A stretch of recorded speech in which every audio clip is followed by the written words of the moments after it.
শিক্ষার্থীদের কলরবে মুখর থাকার কথা যে বিদ্যালয়টি তা এখন অনেকটাই বেহাল অবস্থা। চর কালেখান ইউনিয়ন মাধ্যমিক বিদ্যালয়টিতে 2018 সালে 1,35,00,000 টাকায় খান ইঞ্জিনিয়ারিং ঠিকাদার প্রতিষ্ঠানকে কাজ দেওয়া হয়, কিন্তু 5 বছর পেরিয়ে গেলেও এখনও শুরু করেনি ভবন নির্মাণ কাজ। ভবন নির্মাণের জন্য ঠিকাদার প্রতিষ্ঠানের আশ্বাসে বিদ্যালয়টি একটি টিনের ঘর ভেঙে দিয়েছিল। এখন ভবন ও টিনের ঘর কোনোটি না থাকায় ব্যাহত হচ্ছে বিদ্যালয়ের 3 শতাধিক শিক্ষার্থীর পাঠদান কার্যক্রম।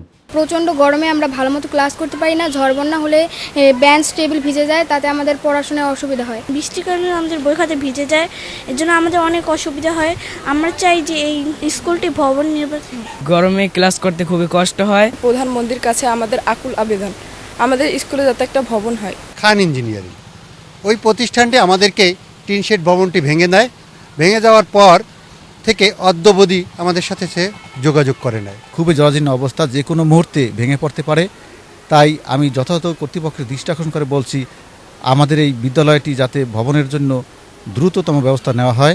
এ বিষয়ে ঠিকাদারদের সঙ্গে বারবার কথা বলা হলেও কোনো ফল হয়নি জানায় স্থানীয় ইউপি চেয়ারম্যান।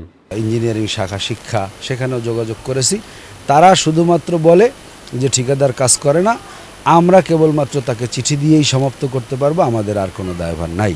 দ্রুত বিদ্যালয় ভবনটি নির্মাণ কাজ শুরু করে শিক্ষার্থীদের শিক্ষা কার্যক্রমে উৎসাহিত করতে প্রশাসন গুরুত্বপূর্ণ ভূমিকা রাখবে, এমনটাই প্রত্যাশা স্থানীয়দের।